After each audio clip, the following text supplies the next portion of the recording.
Hello and welcome to Topic 3, Lecture 2. And in this lecture, we are going to learn about the tools used to measure crime.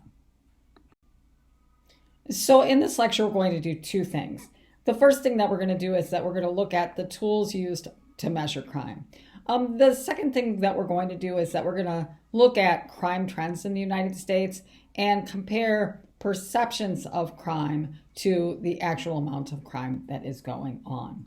And so the four tools that we're going to take a look at that measure crime are the Uniform Crime Report, the National Incident-Based Reporting System, NIBRS or NABERS, the National Crime Victimization Survey, and self-report surveys, okay? Now, the ones that are in yellow, those are the ones that we're going to talk about in lecture. It's up to you to read more about the National Incident-Based Reporting System and self-report surveys in your textbook.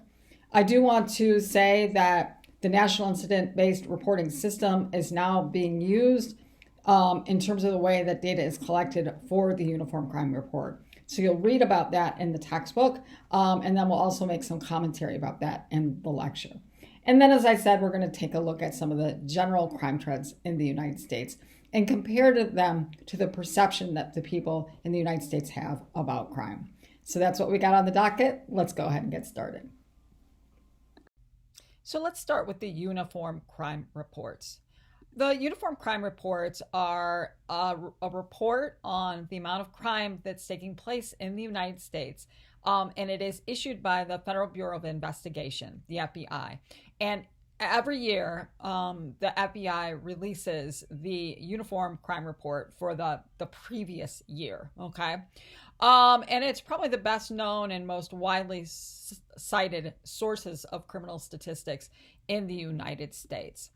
The way the Uniform Crime Report system works is that what is in the Uniform Crime Reports is based on the monthly reports of over 18,000 police departments within the United States. And so what the police departments do is that when a crime is reported to a local law enforcement agency, a department, that they create a report and then they send that report to the FBI. And then all those reports get compiled at the end of the year, but also throughout the year as well, so we can sort of see what's going on like mid-year. Not only are the crimes that are reported to local law enforcement included in the report, but also the number of arrests that are made by police agencies as well. Now, when you look at the Uniform Crime Report, you're going to see that they put types of crimes in categories. So that there's what's known as the Part 1 index crimes, and those are really the serious crimes in the United States, okay? Part 1 crimes include violent crimes such as murder, non-negligent manslaughter, forcible rape, robbery, and aggravated assault. All of those are crimes of violence. It also includes property crimes, but those are also serious crimes as well. And so property crimes such as burglary, that's entering into somebody's home to steal their things, theft, or the legal term for that is larceny, motor vehicle theft, and arson. All of those are Part 1 crimes that are reported in the Uniform Crime Reports. All other crimes, except for traffic violations, are what are known as Part 2 crimes. So both of these kinds of crimes are reported monthly to the FBI to be compiled in the Uniform Crime Reports. Another thing that the UCRs report on is the number of cleared crimes that took place in the United States. Now, when you hear the word a cleared crime, okay, that doesn't mean that somebody's been cleared of a crime. That is, that they haven't been charged with a crime. That's not what it means. What a cleared crime is, or a clearance rate on crime, is that when at least one person is arrested and charged and turned over to the courts for the next steps to take place in the criminal justice process. And so I said on the previous slide that the UCR reports the number of arrests that take place. Well, that's related to the arrests that are related to the clearance rate. The United States, as we sort of know from the criminal justice funnel that we learned about a couple of weeks ago, that when it comes to serious crimes, slightly more than 20% of all Part 1 crimes are cleared. Okay. The more violent the crime is, the more likely that crime is going to be cleared, with usually murder being the type of crime that has the highest level of clearance. So on this slide, we see two important pieces of information. On the top here, this part of the slide is showing us the percentage of crimes in the United States that are reported to the police, okay? And this is based on the National Crime Victimization Survey, which we'll be talking about in a moment. And this is basically people telling the people doing the survey whether or not they've reported a crime to the police. And as you see here, that motor vehicle thefts they have the highest level. It's the crime most likely to be reported to police, probably because you're really pissed off that your car was stolen. And then, you see a violent crime of aggravated assault, and then burglary, battery, simple assault, rape, sexual assault, and then personal theft and household theft. Okay, so we sort of see it go from almost 80% of auto thefts being reported, to 30, to 26 here on the lower level. Okay. And in a moment, we'll be talking about why certain kinds of crime are less likely to be reported to the police. These are on the bottom are the percentage of crimes that have been cleared by police or solved. Okay. And so, as I noted before, murder and manslaughter have the highest clearance rate. And that burglary and motor vehicle theft have a really low clearance rate, okay? And so you might want to think about why that is. Why is it that murder, aggravated assault, rape have higher levels of clearance than motor vehicle theft or burglary? And I think there are things that contribute to that. For one, we put a lot of police power behind murder. The reason murder doesn't show up here is because people can't say that they've reported being murdered to the police, right? Because they are murdered, okay? But it has a high clearance rate because a lot of attention is paid to murders or manslaughters. There's also a lot of evidence to go with, particularly forensic evidence.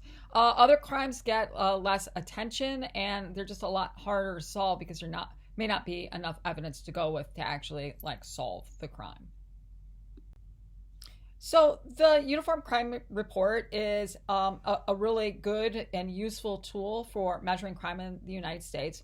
But there are weaknesses to the Uniform Crime Report, and there are factors that affect just how valid the crime reports that are in the UCR are.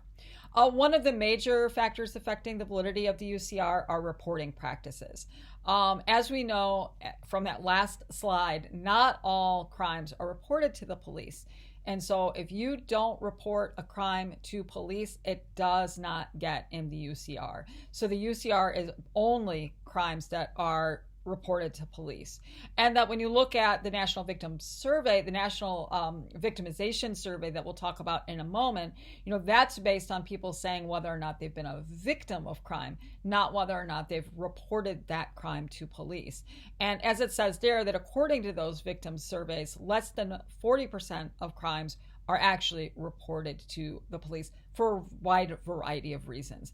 People may not report a sexual assault because they might be embarrassed. They might not report theft of their household products, like from their backyard, because they're like, why bother? It's not worth a lot. I don't want police to be involved in that.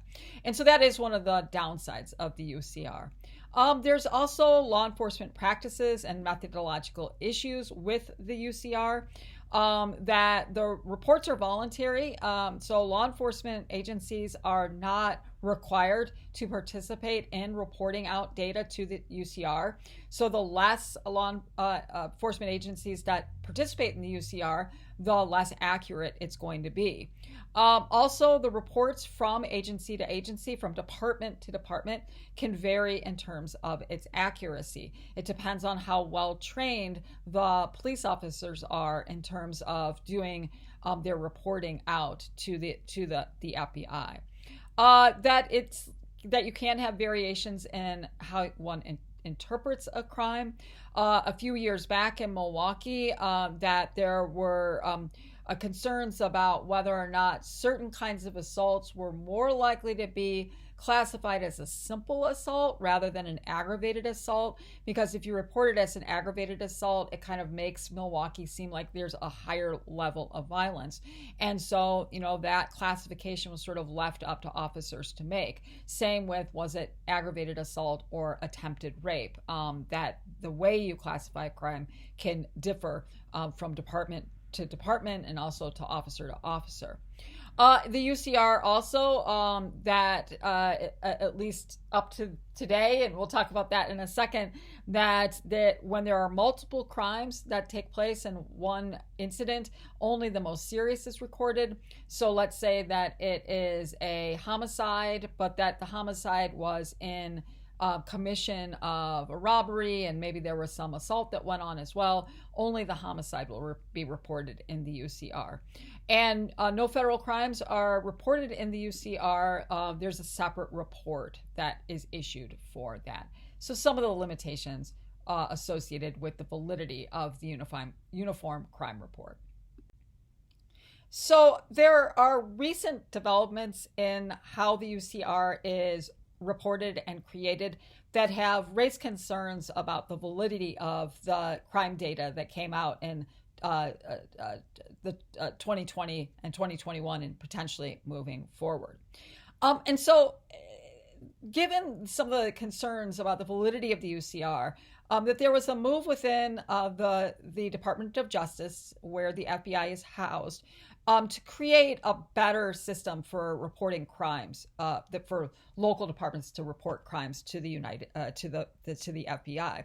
And so, in order to make the reporting of crimes more accurate and comprehensive, the Uniform Crime Report switched from using what was known as the Summary Reporting System to NIBRS, the National Incident-Based Reporting System. That you'll read about the National Incident-Based Reporting System in your textbook. And that is actually a better way of reporting crimes that gives us a lot more information about the crimes. More crimes are included in reports that are sent to the FBI. We also get more demographic information about the crimes.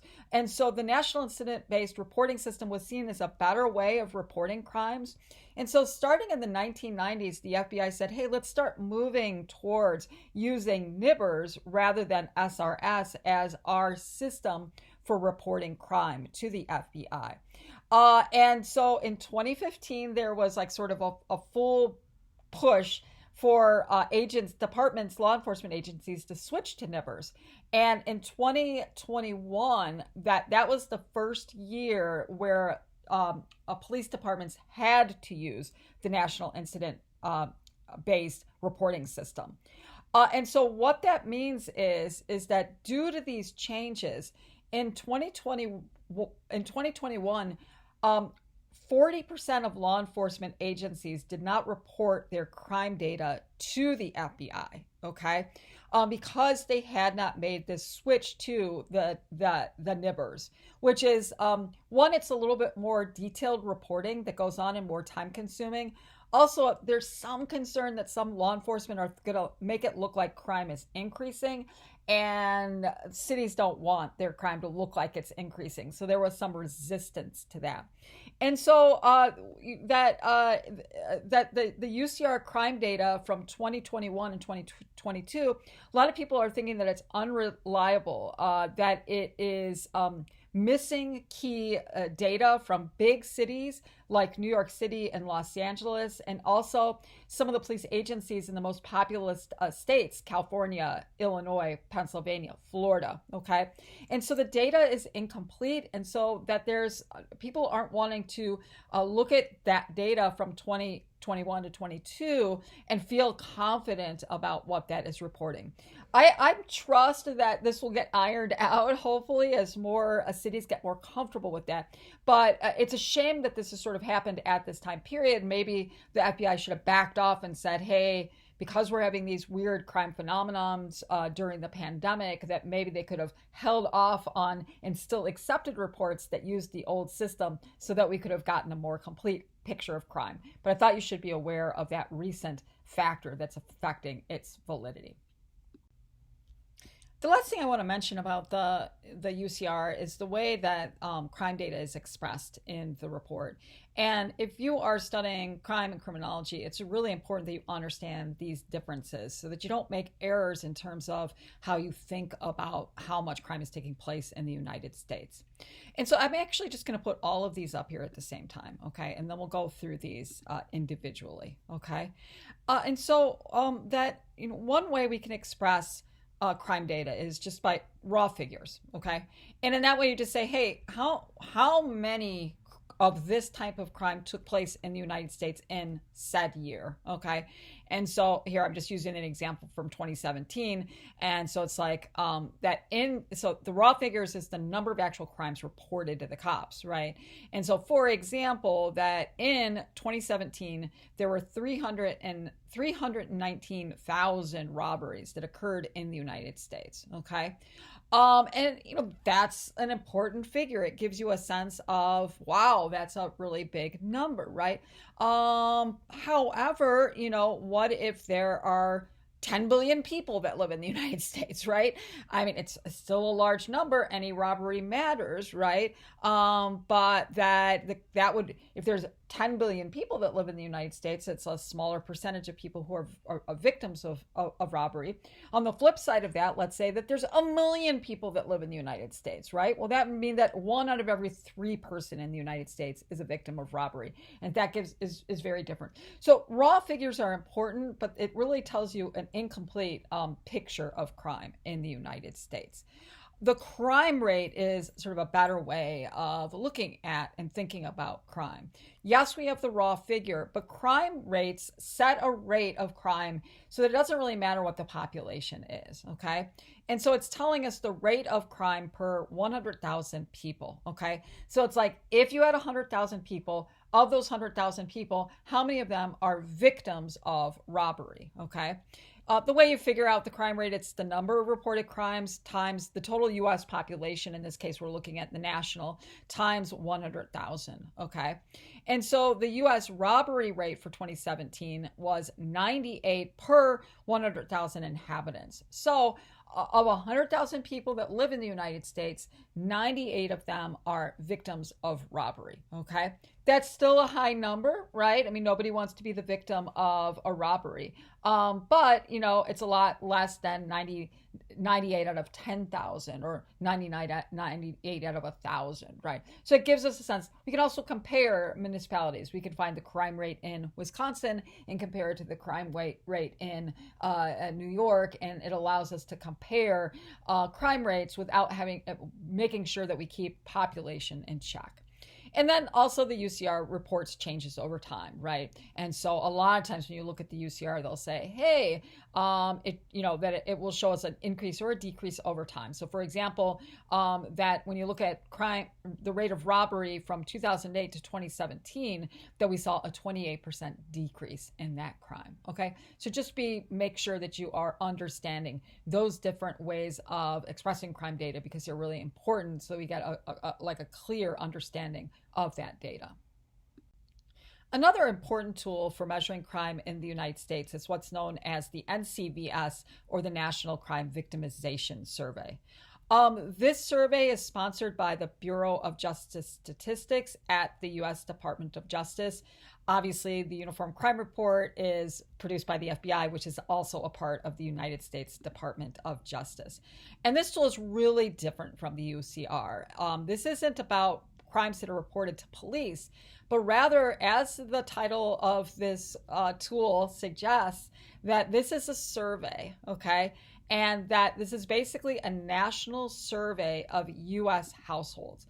It is a really large survey that 42,000 households are involved, which is about a total of 78,000 people. And that the household will include in the survey any person living in that house that's 12 years old or higher, okay, or older, okay. And these households are randomly selected, okay, and that they are like any survey that it is, that you make sure that the survey sample is representative of the broader population, right? So demographically, regionally, etc. It's a good survey sample.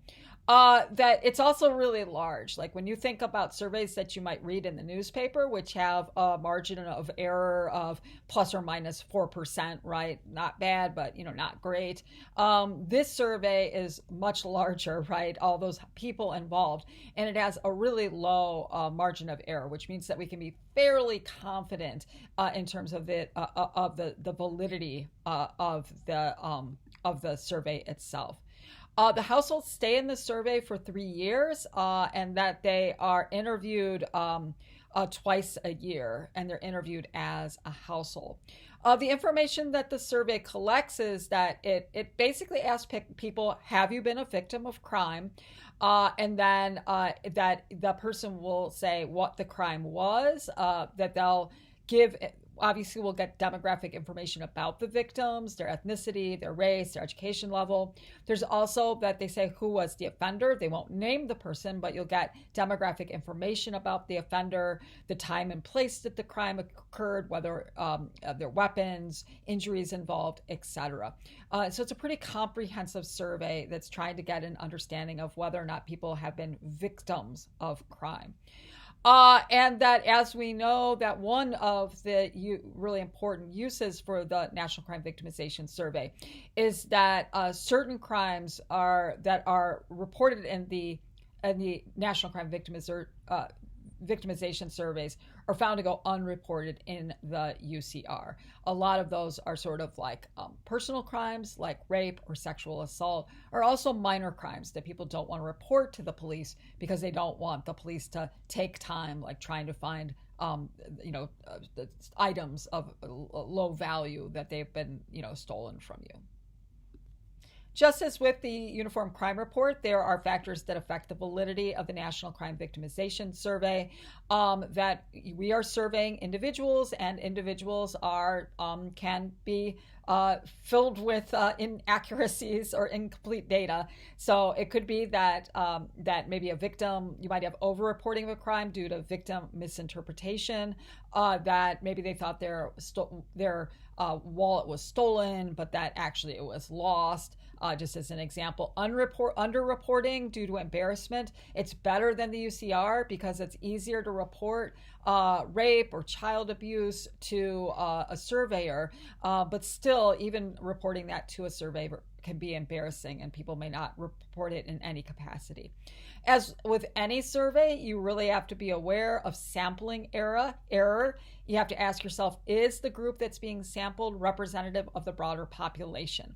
However, most social scientists find that the National Crime Victimization Survey is a very valid tool for measuring crime in the United States. Okay, the last part of this lecture is going to be looking at the extent of crime in the United States and how the perception of how much crime is going on doesn't always correspond with the reality of how much crime is going on. So how much crime is taking place in the United States, okay? How much crime is taking place now? How does that compare to the crime 5 years ago, 10 years ago, 30 years ago? Well, if you paid attention to the midterm elections, and I'm sure we're going to hear this in the general elections in 2024, that when you listen to some elected officials, and this really played itself out in the Senate race in Wisconsin, it would really be easy to conclude that crime is worse than it's ever been. Like it's never been this bad, right? So is crime really out of control? Is it the worst? Is it worse now than it's ever been? So the perception about crime in the United States is that the vast majority of Americans believe crime is getting worse, and that there's more crime now than there has been in the past. And I'll show some evidence about that perception to support this claim in one moment. The reality is, though, that all types of crime have been on the decline in the United States since 1993. There have been some upticks in crime in 2016 and 17. It was a minor uptick, but that it returned soon after to a downward trend. Now, in 2020, 2021, we don't know yet for 2022, that there has been a rise in homicides in the United States, and a significant rise. We'll take a look at that in a moment. And there have been some rises in violent crime. However, in general, there's a downward trend, and it's nowhere near as bad as crime was in the 1990s and the 70s, 80s, and the 90s. Okay, so let's look at some data to support those claims. So here is a graph that gives you an idea of the perception of crime, both in one's local area and also as the United States as a whole. And you can see that this comes from Gallup, and Gallup's been basically asking this question for quite some period of time, since 1972. And so the question that they're asking is, they're asking people, is there more crime in your area than there has been in the last year? And also, do you think there's more crime in the United States than the previous year? So more or less, okay? And then these are the respondents who said there's more, okay? There's more crime. And so you can definitely see some trends here, that the light green line is local, the dark green line is national, right? And so, that at the height of crime in the United States, which was in the 1980s and 90s, you really see that, like over 80% of people in the United States felt that there was more crime this year than last year, which is accurate, right? And then, it starts going down here in the United States. But then in 2001, when crime continues to decline in the United States, you actually see that, strong majorities of people are still saying there's more and more and more crime. There's less people who think there's more crime in their area, but it has similar trends, okay? So the perception is pretty solidly, particularly at the national level, that year after year after year, people think there are more crime, even during time periods where crime has been on the decline.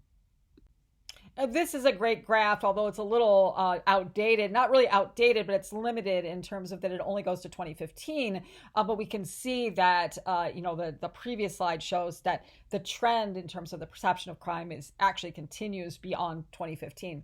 So what this shows, and let me put on my magic pen here, what this shows is the green line is people who say that there's more crime in the United States, okay?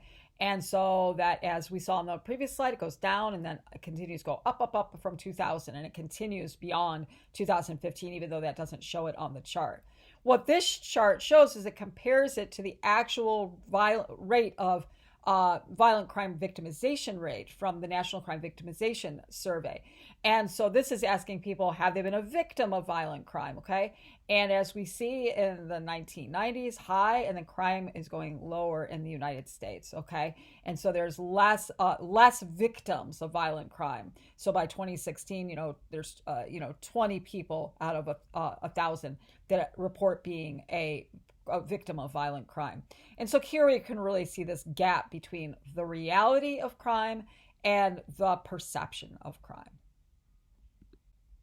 Here's a graph that looks specifically at the victimization of violent crimes. It kind of breaks it down from simple assault being this, let me put my magic pen on here, this area here, the aggravated assault here, robbery and sexual assault, okay?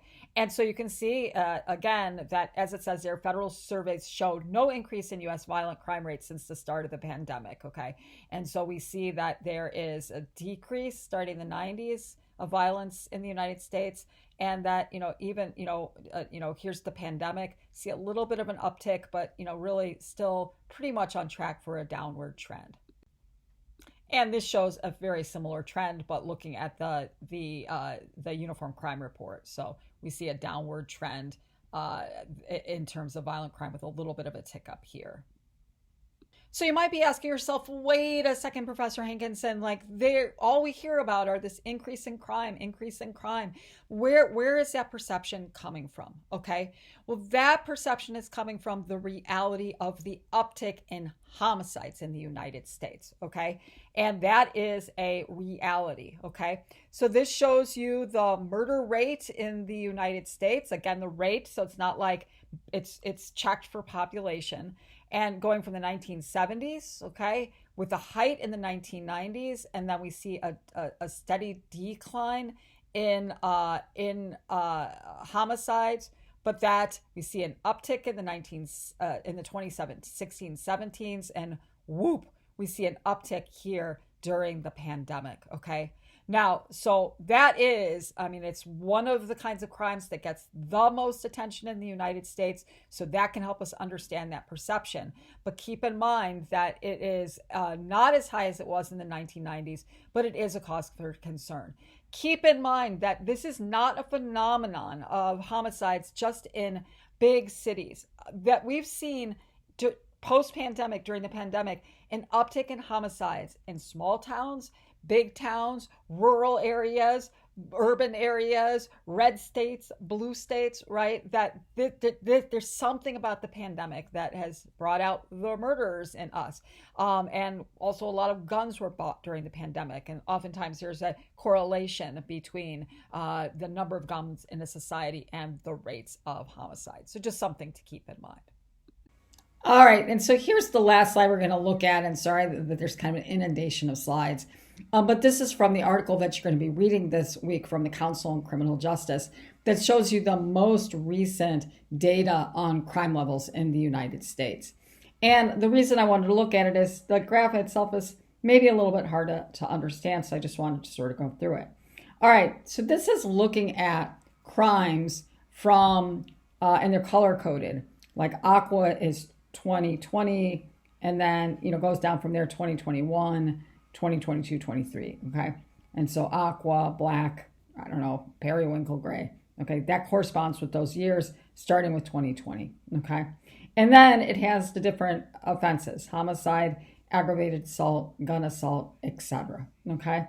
And then this middle line is the baseline, and they set the baseline at 2019.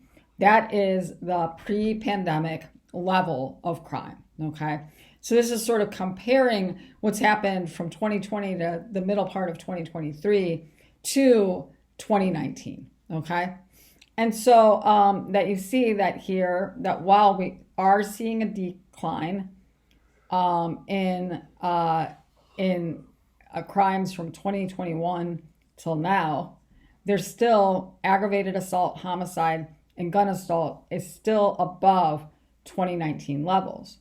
But when it comes to domestic violence, robbery, aggravated burglary, or residential burglary, that we actually see that it's for the most part below 2019 levels, except for robbery, where we see a slight uptick.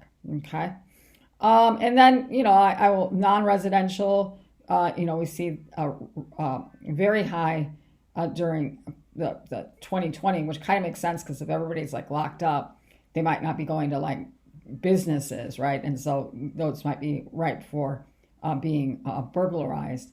And then with larceny and with drug offenses below 2019 levels. But oh my goodness gracious, check out motor vehicle thefts, okay? And that shouldn't come as a surprise to you if you live in the Milwaukee area or really anywhere. The Kia kids and the viral videos of people stealing Kias, and Kias being pretty dang easy to steal, that we've really seen an uptick in that. So I just wanted to go through this because it's a graph that's a little bit difficult to understand, but I think it does a good job of giving a somewhat complete picture of what's going on in the last several years post-pandemic. So as we bring this lecture to a close, there's just a couple of things I would like you to think about. So when thinking about crime trends in relationships to people's perception of crime, think about your own perception of crime and ask yourself, what do you think shapes your perspective? Does the TV shows and the movies that you watch shape your perspective? Does your own personal experience with crime shape your perception? Do you watch a lot of TV news and see a lot of crime in the evening news coverage? So think about some of the factors that shape your perception. Does your perception align with the reality of crime? And if it doesn't, why not? Maybe think about that a little bit. And more broadly, thinking about that gap in terms of perception and reality, is this gap a cause for concern? Is it something that we should be concerned about? That people think that crime over the years has kept going up and up and up, even though for the last 20 years crime has been on the decline. And then ask yourself, like, when we have that gap, what's the potential impact that has? What potential impact does the perception of crime have on politics and policy in the United States? All right, just some things to think about to get you critically thinking about this material. And thanks for paying attention, and I will talk to you again soon.